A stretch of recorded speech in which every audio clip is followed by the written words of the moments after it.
Respected Bubagra, मैंने जिंदगी में पहली बार अपने लिए एक रास्ता चुना है। हाँ, ये जरूर है, मैंने अपने लिए अलग रास्ता चुना है, पर मुझे लगता है आपको और मुझको एक जगह पे कनेक्ट जरूर करती है, वो है अपने लोगों के प्रति प्यार। बुबागरा में एक सिंपल सी हाउस वाइफ हूँ। मुझे हमेशा अपने घर की राशन पानी की फिक्र रहती है। मैं घर कैसे चलाऊं ये सोचती हूँ। कहीं नमक खत्म हो गया तो कैसे लाऊंगी, चावल खत्म हो गया तो कैसे इंतजाम करना है, ये सब सोचती हूँ। बिल्कुल जैसे मेरे परिवार के ऊपर मेरी दायित्व है, वैसे ही मेरे गांव के ऊपर मेरी एक दायित्व है।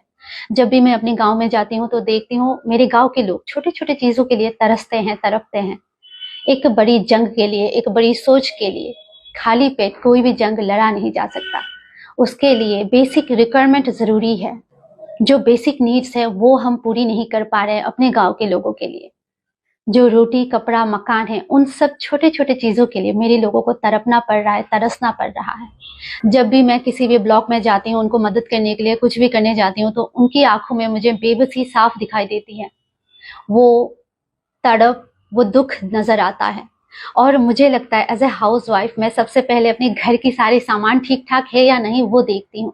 तो अब मुझे लगता है कि मेरे लोगों को, मेरी तिपरासा लोगों की जो छोटे छोटे चीजें हैं, बेसिक रिक्वायरमेंट है, वो पूरी करना बहुत जरूरी है। एक बड़ी जंग के लिए भी तैयार होना बहुत जरूरी है।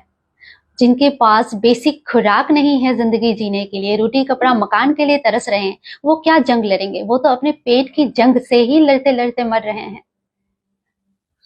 बुबागरा मुझे आशीर्वाद करे, जिंदगी की इस जंग में मैं पूरी ईमानदारी के साथ, पूरी निष्ठा के साथ अपने दायित्व को निभा सकूं।